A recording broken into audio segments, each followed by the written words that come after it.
got lots of computer pluralities. Exactly. So for these issues, where I mean, for example, the Embassy of Sweden, they see the potential in the marine space of Liberia.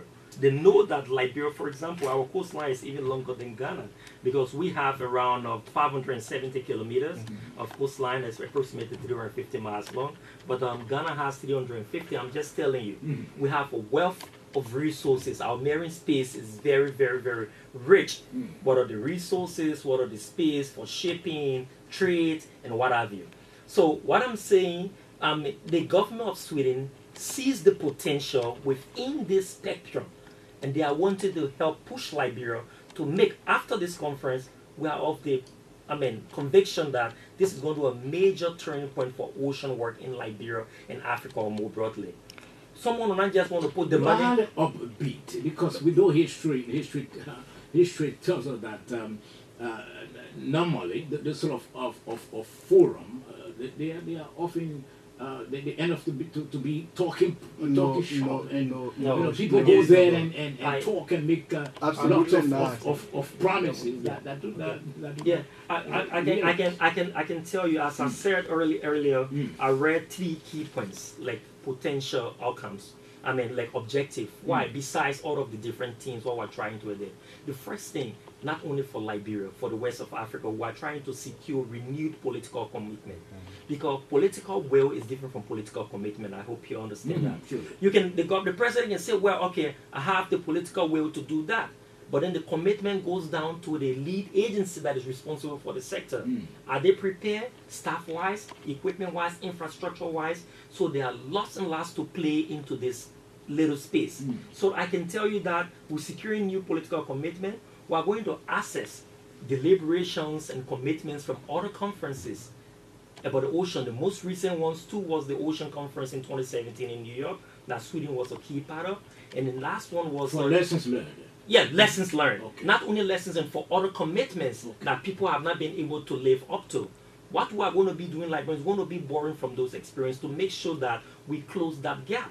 And the Swedish government, the Norwegian government, the British government, the US government, we are going to be looking across this wide spectrum of support and international partners and stakeholders and see how we can get the buy-in. How we are doing that, the call for action that is being drafted and currently reviewed by Conservation International, the Government of Liberia through the Environmental Protection Agency, Liberia Maritime Authority, and the National Fisheries and Aquaculture Authority. The call for action, because that is the outcome. All of what we are doing. It has been drafted already. It has been. It's ready. I think if I stand to be corrected, but it's around 90% ready. Okay. So it has to be signed, right? Yeah. Agencies. Not only the agencies, but all of the major stakeholders and partners attending the conference. Okay. So we have that ready, and this is what we have. Whether we need commitment for funding for research institute, most important, we need a commission or a committee set up to track voluntary commitments and the call for action from this. So we need a secretariat set up that is going to be working with identifying and tracking all of these issues that will emanate from the conference so that we don't miss out. So this is not just a talk thing, but something that we will talk and do. There's a whole new idea, and if I just talk about setting up a commission and or a committee that will keep the ball rolling and set things into motion. But Mr. Piah, let's ask as to how the issue of climate change.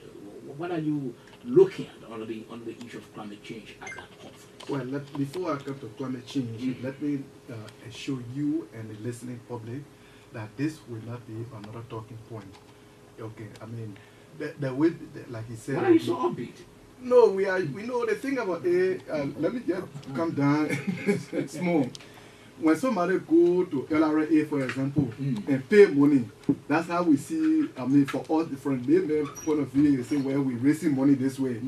For the EPA, for example, you know, when we go out there in the internationally and engage, you know, other countries and organizations in this thematic era and bring in money, we're not going. I mean, it's different from somebody going to LRA just to pay money, but sometimes we bring in even more money than what the local people collect. Okay. So just to give you that's just a scenario actually to tell you that the commitment is there, and this is new, like you say, but the interest, the international interest, the vested interest is very high. Very high, yes. Okay, on the side of climate change, we have several speakers.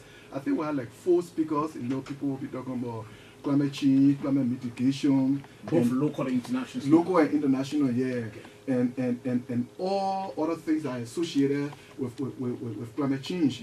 Okay, and people, we have speakers from Liberia, yeah, of course, you know, of course, and we have speakers from other places. Now, there will, in fact, interestingly, I will be moderating the climate mitigation aspect. Okay, and see what can we do, you know, to hold the carbon. In fact, you know, usually I let to repeat myself because I'm a teacher. Okay, the more you protect your mangrove, you hold the carbon. Okay, the more you protect, you know, mostly people talk about forests, you hold the carbon. When you have more carbon dioxide, you increase, you know, heat, and that will lead to other things like, you know, sea level rise and blah blah. I don't want to go into too much academic. Okay, so yes, but of course we had people of various level and making presentation. Yeah, making presentation, and even our audience.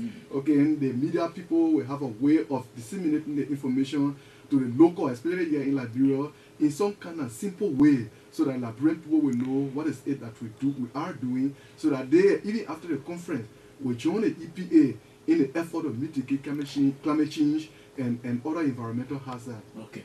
Now, Mr. Sherif, let's. I'll be opening the lines, I'm sure, in the next 2-3 minutes, so at least our listeners can also chip in. But I'm sure one major focus also of the conference is to reawakening the consciousness of our people that the ocean is not just a dumping ground. It has some economic benefits as well.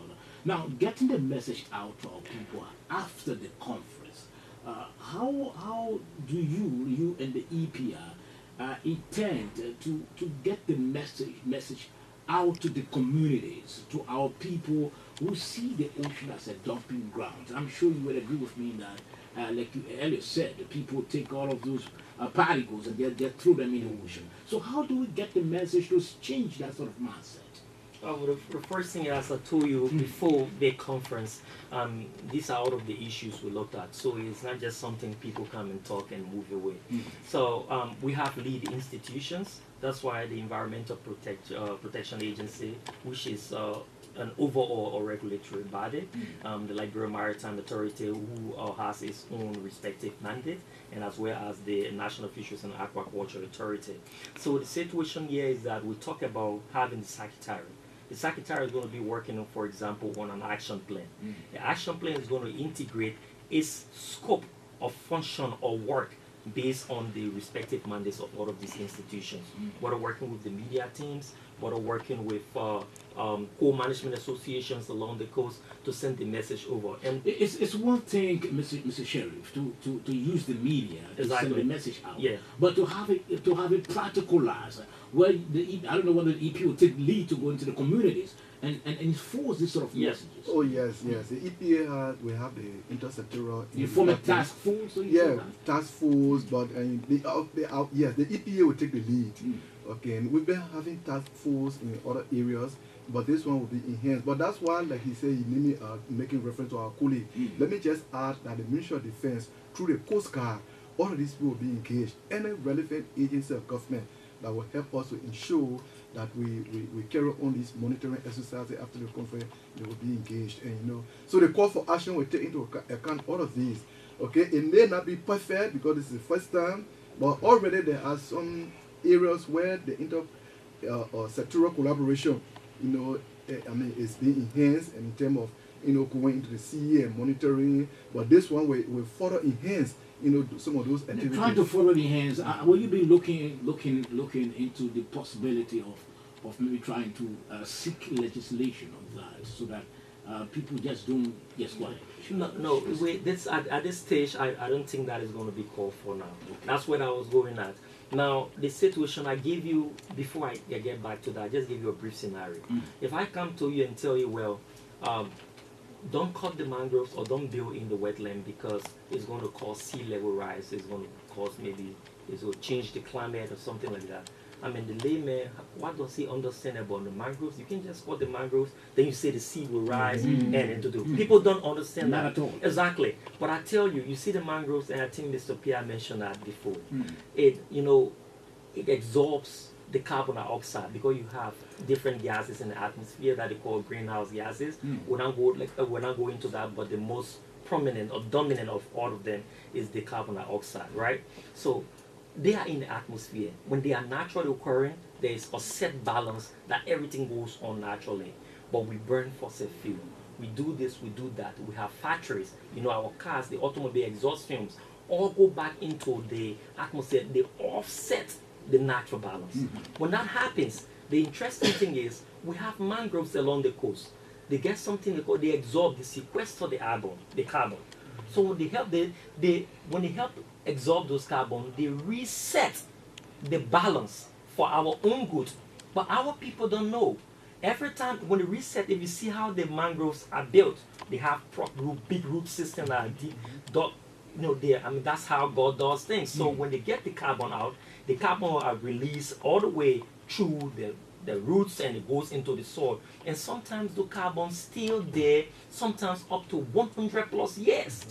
But if you go, you don't know, you just cut the mangroves and dig in the soil, you say you want to build a backfill or whatever, you know what happens? Those carbons in the soil have been there for tens